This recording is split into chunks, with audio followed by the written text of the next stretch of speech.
할렐루야. 주 예수의 은혜와 평강이 있을지어다. 아브라함 가문 4대를 통해 대를 잇는 믿음의 축복을 살피고 있습니다. 물론 중간에 몇 가지 다른 설교들이 들어오기는 했지만은 아브라함의 신앙을 우리가 먼저 살폈는데요. 그 아브라함의 신앙은 믿음의 시작을 말하죠. 새 사람이 되고 또 성령 충만한 순종의 사람이 되자 하는 말씀을 전했습니다. 그래서 아브라함은 믿음의 사람이고 아브라함은 순종의 사람이라는 것이죠.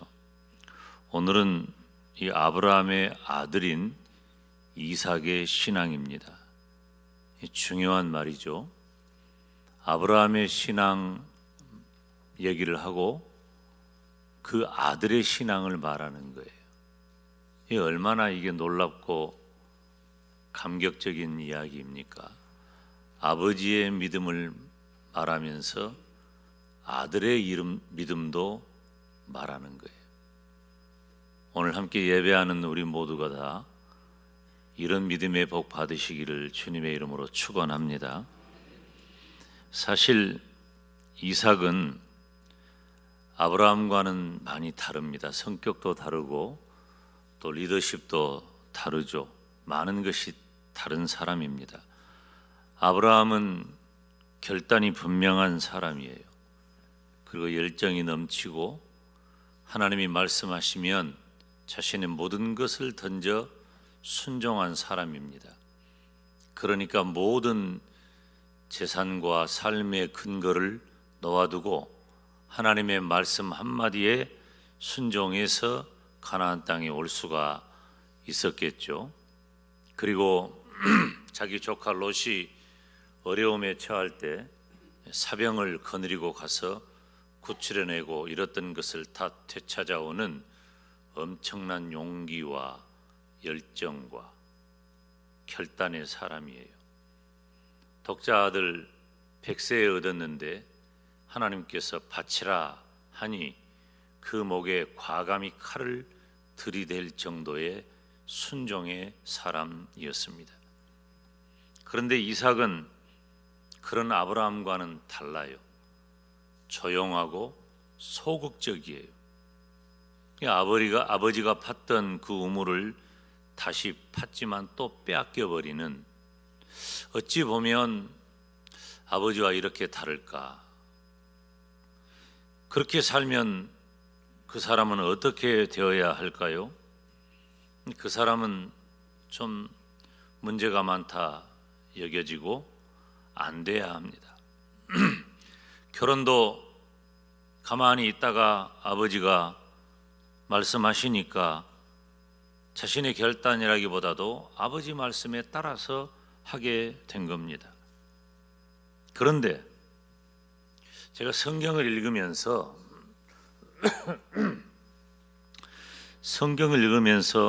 제가 살핀 중요한 것은 하나님께서는 그런 이삭의 삶을 기억하신다는 거예요.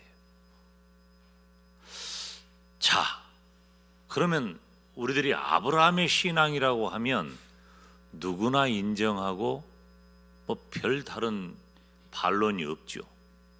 그런데 아브라함과는 상당히 다른 부분이 많은 이삭의 신앙은 도대체 어떤 신앙일까? 오늘 세 가지 단계로 말씀을 살피고자 합니다. 이삭의 신앙은 첫째, 그랄에 거하는 신앙이에요. 그랄은 지역 이름입니다. 1절 말씀에 보면 아브라함 때에 첫 흉년이 들었더니 그 땅에 또 흉년이 들매 이삭이 그랄로 가서 그랬어요.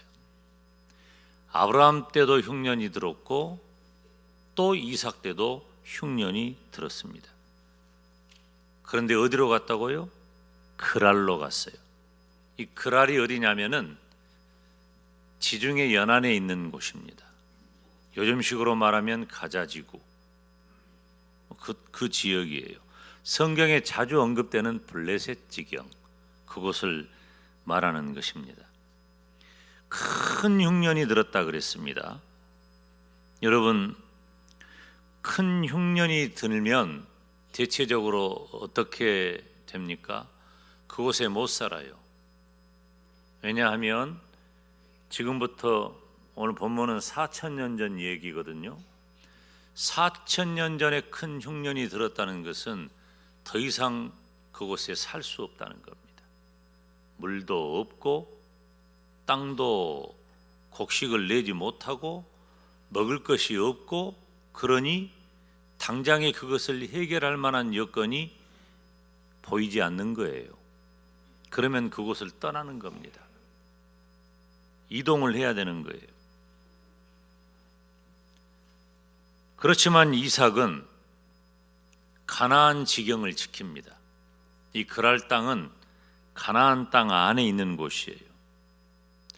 1절에 언급했듯이 아브라함 때도 첫 흉년이 들었는데, 그 흉년 들 때에 아브라함은 어떻게 했습니까? 애굽으로 갔어요. 애굽은 어디예요? 가나안 땅이 아니에요. 하나님께서 아브라함에게 주신 그 약속의 땅, 약속의 지경, 약속의 범위는 가나안 땅인 거예요. 아브라함이 살아야 할 곳, 그 가문이 살아야 할 곳은 가나안 땅이에요. 하나님께서 지정하신 곳이. 창세기 12장 10절에 보면 그 땅에 기근이 들었으므로 아브라함이 애굽에 거류하려고 그리로 내려갔으니 이는 그 땅에 기근이 심하였더라. 아멘. 애굽으로 내려갔다 그랬잖아요. 실제로 애굽은 지도 위치로 이렇게 볼 때 내려간다는 표현이 틀린 것은 아닙니다.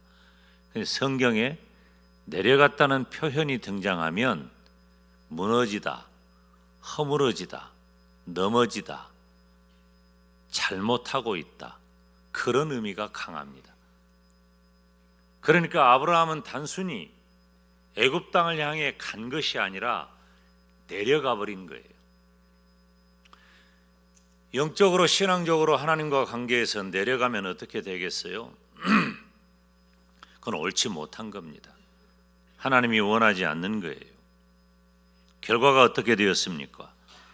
아브라함과 사라는 애굽 땅에서 엄청난 수치와 어려움을 만납니다.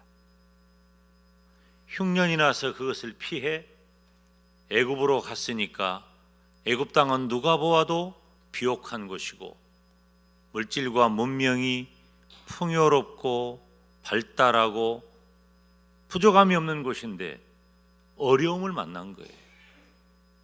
이러려고 애굽에 왔을까요? 예상을 못했죠. 가나안 땅에 머물러야 할 아브라함, 그들이 애굽에 간 건 잘못한 거예요. 성경에 그와 같은 예가 한 군데 더 있습니다. 그 중에 대표적인 곳이 바로 룻기서입니다. 룻기서에 보면 1장 1절로 2절 우리가 함께 읽어볼까요? 사사들이 치리하던 때에 그 땅에 흉년이 드니라. 유다 베들레헴의 한 사람이 그의 아내와 두 아들을 데리고 모압 지방에 가서 거류하였는데 그 사람의 이름은 엘리멜렉이요 그의 아내의 이름은 나오미요 그의 두 아들의 이름은 말론과 기련이니 유다 베들레헴 에브라 사람들이더라. 그들이 모압 지방에 들어가서 거기 살더니. 아멘. 엘리멜렉과 나오미는 부부입니다. 흉년이 들었습니다. 어떻게 했습니까? 요단강을 건너 모압 땅으로 갔습니다. 결과가 어떻게 되었습니까? 엘리멜렉이 죽고 두 아들도 죽었습니다. 나오미는 남편도 잃고 아들도 잃어버렸습니다. 결국 고통의 사람이 되어서 다시 베들레헴으로 돌아왔습니다. 부족한 종이 언젠가 설교했죠. 나오미와 마라. 사람들이 다시 돌아온 10년 만에 돌아온 나오미를 보면서 알아보는 거예요. 우리가 10년 정도 지나면 눈에 아직도 선하죠. 다 알아볼 수 있어요. 사람들이 야, 나오미다. 나오미가 왔다. 그런데 나오미라고 하는 말의 뜻이 기쁨이라고 하는 뜻이에요. 그렇게 자신을 부르는 사람들을 향해 나오미가 이렇게 말합니다. 나를 나오미라 하지 말고 마라라고 해라. 마라는 쓰다는 말이에요. 괴롭다는 말이에요. 고통이란 뜻이에요. 나는 더 이상 내 이름처럼 기쁘지 않다. 지금 내 형편은 괴롭다, 쓰다, 고통스럽다. 왜 그렇게 되었어요? 모압 땅으로 가버렸기 때문이에요. 사랑하는 여러분, 가나안 땅에 머문 이삭의 믿음은 교회 신앙을 말합니다. 영적으로 여러 가지 해석을 할 수 있지만 저는 오늘 초점 하나를 잡은 거예요. 따라서 합시다. 교회 신앙, 교회 중심, 교회 제일주의 신앙이 필요한 거예요. 여러분, 교회를 떠나면 어떻게 될까요? 비극입니다. 교회 떠나면 비극이에요. 성도와 가정을 이 시대에 무엇으로 지킵니까? 돈으로, 명예로, 권세로?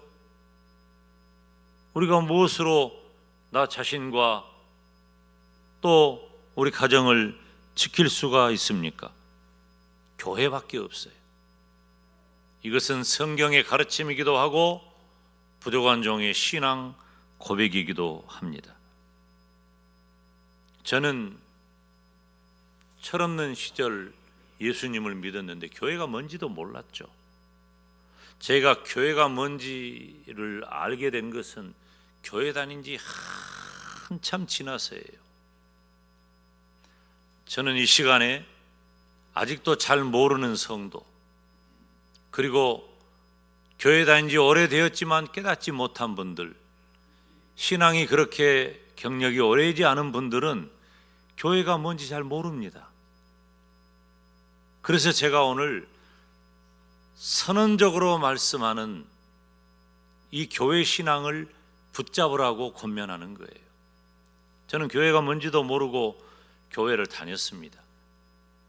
예수님을 나의 구세주, 나의 하나님으로 믿으면서도 믿음의 깊이가 들어서기까지는 시간이 한참 걸립니다. 우리가 다 경험하고 있잖아요. 그런데 철없고 아무것도 모르는 김용대 소년이 실수도 많고 부족함도 많지만 한 가지 한 것 있다면 그것은 늘 교회 안에 있는 거예요. 교회를 사랑하고 교회에 머무르고 교회로. 저는 교회가 그렇게 좋더라고요. 교회가 저에게 뭘 얼마나 잘 해줬는가 생각해 봤거든요. 별것 없더라고요.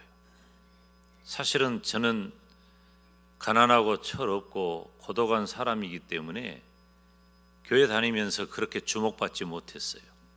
제 주변에 있는 키 크고 얼굴 하얗고 공부 잘하고 믿음 좋고 집안 좋은 십자가 물고 태어난 목사님, 장로님, 권사님, 집사님 아들, 딸에 비하면 저는 보잘것 하나도 없었어요.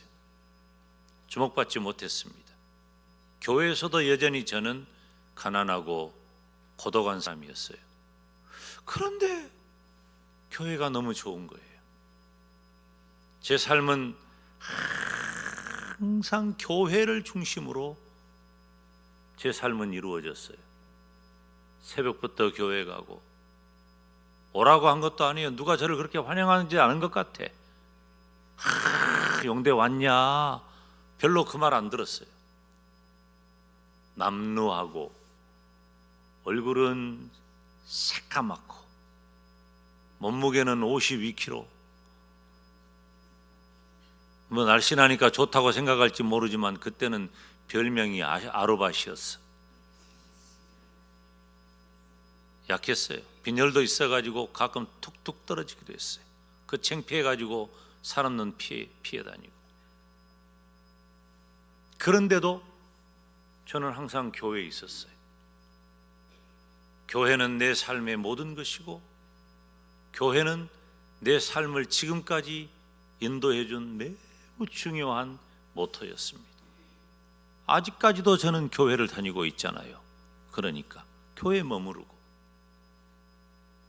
사랑하는 여러분, 교회밖에 없는 겁니다. 지금 이 시대가 아무리 혼란하고 아무리 힘들고 어렵다고, 그리고 내가 내 인생의 어떤 방향타를 쉽사리 결정하지 못하고 힘들고 어려운 시간을 지낸다 할지라도 교회밖에 없어요. 교회는 음부의 권세를 이기고 철저히 성도와 가정과 삶을 보호해 주는 줄 믿습니다. 마태복음 16장에 보면 또 내가 네게 이르노니 너는 베드로라 내가 이 반석 위에 내 교회를 세우리니 음부의 권세가 이기지 못하리라. 여러분, 이 시대의 비극을 상징하는 단어가 있다면은 파탄이라는 단어입니다. 지금 이 시대 상징 언어 파탄입니다. 온전한 것이 하나가 없어요. 여러분, 이번 주간에 파탄의 시간을 우리가 보내지 않았습니까? 지금도 그러고 있고요. 언제 어떻게 무엇이 해결될지 아무도 몰라요. 개인도 가정도 사회도 교회도 국가도 온 세계도 지금 파탄의 지경에 있습니다. 심지어 영적인 문제까지도 파탄 지경입니다. 그렇지만 성도는 교회 신앙으로 지킬 수 있습니다. 교회 신앙이 있으면 완전합니다. 교회 신앙만이 하나님의 은혜가 임하는 것입니다. 교회를 중심한 신앙이 필요합니다. 어떤 경우에도 교회를 떠나지 않는 신앙을 가지면 복된 성도가 되는 거예요. 그냥 상징적인 표현이지만은 이삭은 지금 가나안 땅에 머물렀다고 했는데 요즘 시대 풍자적인 언어로 가나안 성도라는 말이 있어요. 가나안을 뒤로부터 읽으면 안 나가 성도예요. 교회를 안 나가는데 성도예요. 여러분, 예수님을 믿으면 됐지 꼭 교회 나가야 하냐? 이런 말 하는 사람들은 위험합니다. 교회가 왜 중요합니까? 교회는 진리의 울타리로서 중요합니다. 장담하지 못해요. 교회를 벗어나면 하나님을 바르게 신앙하는 진리를 장담하지 못해요. 우리가 대한예수교 장로회라고 하는 교단 안에 속해 있는 것은 바로 대한예수교 장로회의 신학과 신앙의 그 진리의 울타리 안에 속해 있다는 말과 같아요. 여러 가지 의미로 이해되지만 가장 중요한 본질은 바로 진리예요. 진리가 무엇입니까? 하나님을 아는 것입니다. 우리가 신앙하는 하나님을 하나님으로 바로 알고 섬기는 신앙은 교회밖에 없는 겁니다. 교회를 떠나면 그래서 비극이 시작되는 것입니다. 교회 신앙, 교회 중심 신앙으로 살아가시기를 주님의 이름으로 축원합니다. 이삭의 신앙은 교회 신앙이에요. 두 번째, 제단을 쌓은 겁니다. 25절 우리가 함께 읽습니다. 이삭이 그곳에 제단을 쌓고 여호와의 이름을 부르며 거기 장막을 쳤더니 이삭의 종들이 거기서도 우물을 팠더라. 아멘. 자, 이삭에게 위기가 찾아왔습니다. 그렇지만 그것이 끝이 아닙니다. 하나님께서는 그랄에 머문 이삭에게 큰 복을 주십니다. 어떤 복을 주시냐면 우물을 팠는데 그곳에서 물이 솟아 나온 것입니다. 여러분은 아쉬운 게 별로 없으니까 우물에서 물이 솟아나왔다 별로 감동이 없지만 지금 사막이에요. 중동입니다. 이 블레셋 사람들은 이삭이 판 우물에서 물이 솟아나오는 것을 보고 깜짝 놀란 겁니다. 깜짝 놀랐어요. 그리고 어째서 저것은 우물에서 물이 나온다냐? 여러분, 우물을 파서 물이 솟아나오기가 쉽지 않아요. 나는 안 되는데 저 굴러 들어온 돌이 우리 땅에 와가지고 우물을 팠는데 물이 솟아나와? 당장 나가라! 떠나라! 그때 블레셋 사람들의 협박에 이삭은 어떻게 했습니까? 우리 같으면 어떻게 할까요? 내가 어떻게 해서 이 우물을 팠는데, 그리고 여기 말고 어디가 또 물이 솟아나온다는 보장이 있냐? 목숨을 걸고 지킬 만한데 이삭은 다투지 않고 우물을 두고 떠나버립니다. 중동에서 우물은 가늠할 수 없는 재산과 힘의 근거가 되는 것이죠. 그런데 이삭은 우물을 포기했어요. 한편으로 보면 뺏긴 것 같고 또 한편으로 보면 양보한 것 같지만 누가 보아도 우물을 잃어버린 이삭의 위기입니다.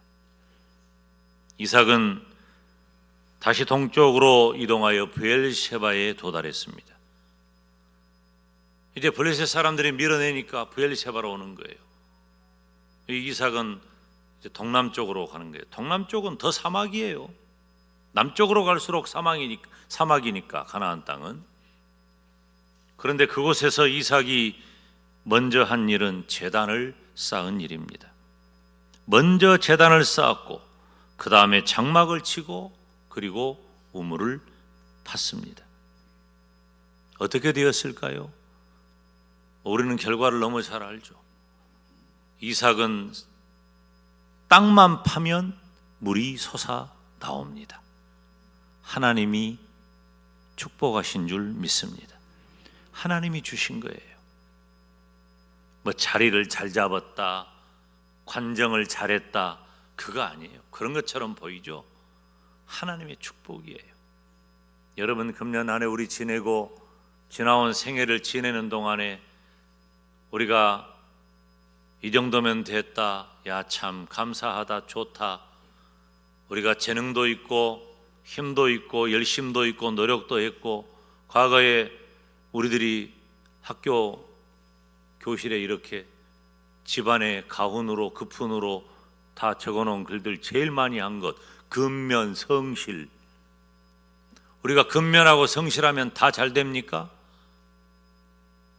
그럴 수는 있겠지만 꼭 그렇지도 않다는 것을 우리는 경험을 통해서 잘 알잖아요. 우리의 지난 생애는 하나님의 은혜요, 하나님의 축복인 줄로 믿습니다. 우리 찬양대가 찬양했잖아요. 성벽을 향해 전진하는데 우리 주님이 대장 되시니까 승리하게 되는 것입니다. 찬양을 하니까 찬양대가 아멘을 제일 많이 하잖아, 크게. 사랑하는 여러분, 우리가 먼저 제단을 쌓고 하나님 앞에 제사를 드린다는 것은 예배 신앙을 말하는 거예요. 우리가 먼저 예배 신앙을 가지고 가정을 살피고 생업을 열었던 이삭의 모습을 보아야 합니다. 이건 아버지를 본 그대로 하는 거예요. 아브라함이 어떻게 했어요? 가는 곳마다 먼저 제단을 쌓은 거예요. 가는 곳마다 아버지가 하니까 아들이 따라서 한 거예요. 우연한 일이 아닙니다. 사막 가운데 물이 나온 것은 그 큰 축복인데, 그 축복의 문은 제단을 쌓은 이삭의 믿음이 연 것입니다. 제단 쌓은 것은 예배 신앙을 말해요. 예배가 중요해요. 지금 이 시대는 종말의 때입니다. 무엇이 중요합니까? 예배가 중요합니다. 공적 예배를 없애는 교회가 지금 늘어갑니다. 공적 예배를 소홀히 하는데 개인적인 예배, 사적인 예배가 온전할까요? 그럴 수 없어요. 성도의 최대 축복은 예배입니다. 예배. 저는 전후 세대여서 6.25 전쟁을 경험하지 못했어요. 여순 반란 사건도 경험하지 못했죠. 제가 지난 목요일 날 연말이면은 이제 몇 해 전부터 어려운 목회자들 이렇게 돕는 그 일을 함께 하고 있는데, 그곳에 가서 세미나하고 이렇게 대화를 나누는데, 그 여수 순천 그 사건 때에 그 지역에 엄청난 고통이 있었는데 믿음으로 지키고, 우리가 잘 아는 손양원 목사님의 순교가 그때 이루어진 거잖아요. 우리가 6.25 전쟁을 지내면서 우리 지역에 순교자가 얼마나 많이 나왔습니까? 다 무엇입니까? 예배 신앙입니다. 제가 19살 때 5.18 광주 민주화 운동이 있었어요. 저는 지금도 잊지 못하는데, 그때 도청 앞 분수대 중심으로 해서 사람들이 가득했고, 저는 수협 앞 계단에 있었어요. 지금은 수협이 없어졌지. 기억하는 사람이 있을지 모르겠지만 그 앞에 있는데 어느 순간에 빵 총소리가 나고 사람이 죽고 흩어지고 진압군이 들어온 거예요. 진압군이 들어와서 몇 미터 간격으로 다 총칼을 든 군인들이 이 헬멧에, 군인 헬멧에 이렇게 나중에 알고 보니까 그게 BPO시더라고. 띠 두르고, 색깔 띠 두르고 다 이렇게 경계하고 주일이 되었습니다. 사람이 죽었고 잡혀가고 다치고, 광주 사는 사람이 모르는 사람이 없어요. 그때는 주일학교는 아침에 7시 30분에, 중고등부 학생회는 9시에, 장년 예배는 11시에 우리 교회는 그렇게 드렸어요. 주일학교 아이들은 7시부터 오기 시작하는데 난리가 난 거죠. 어떻게 되었을까요? 아이들이 7시가 지나면서 하나 둘 성경 찬송을 들고 그 군인들 사이로 유유히 교회로 나왔습니다. 중고등부도 마찬가지입니다. 11시 예배가 되었습니다. 우리 교회가 성도가 그렇게 많은 줄 나는 몰랐어요. 더 많이 왔어요. 평소보다 더 많이 와서 하나님 앞에 울며 기도하고, 목사님이 전한 말씀을 듣고 새 힘을 얻고, 위기가 예배를 허물어뜨리지 못했습니다. 그런데 여러분, 지금 이 시대에 어떻습니까? 지금 이 시대는 평화의 시대, 어느 누구도 예배를 막지 않지만 우리 스스로가 예배를 소홀히 여기는 안타까운 시대가 된 겁니다. 사랑하는 여러분, 예배 신앙을 회복하시기를 바랍니다. 이것이 우리가 살 길이에요.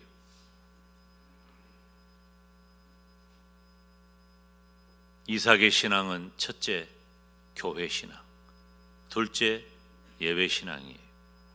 결과가 어떻게 되었을까요? 세 번째, 당대와 자손이 복을 받았습니다. 어떻게 되었는지 우리가 26장 12절로 14절 상반절까지 함께 읽습니다. 이삭이 그 땅에서 농사하여 그 해에 100배나 얻었고, 여호와께서 복을 주심으로 그 사람이 창대하고 왕성하여 마침내 거부가 되어 양과 소가 때를 이루었다. 아멘. 이삭은 창대하고 왕성하게 되었습니다. 거부가 되었습니다. 양과 소는 때를 이루고 종도 심이 많아졌습니다. 왜 그랬어요? 이유가 뭐예요? 근면, 성실, 이유 없는 것은 아니에요.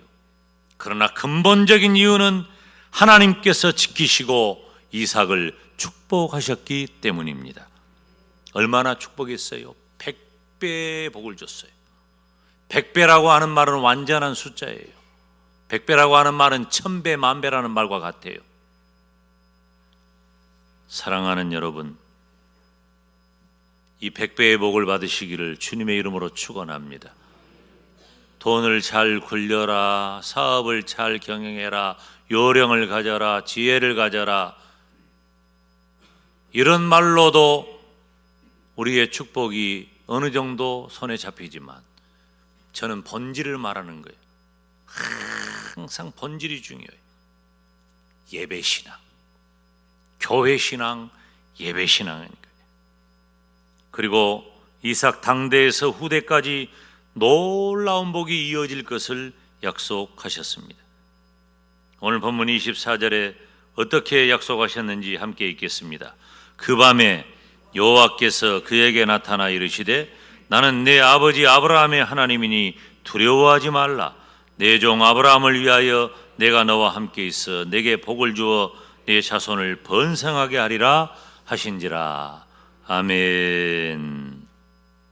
사랑하는 성도 여러분, 교회를 소중히 여기시기를 바랍니다.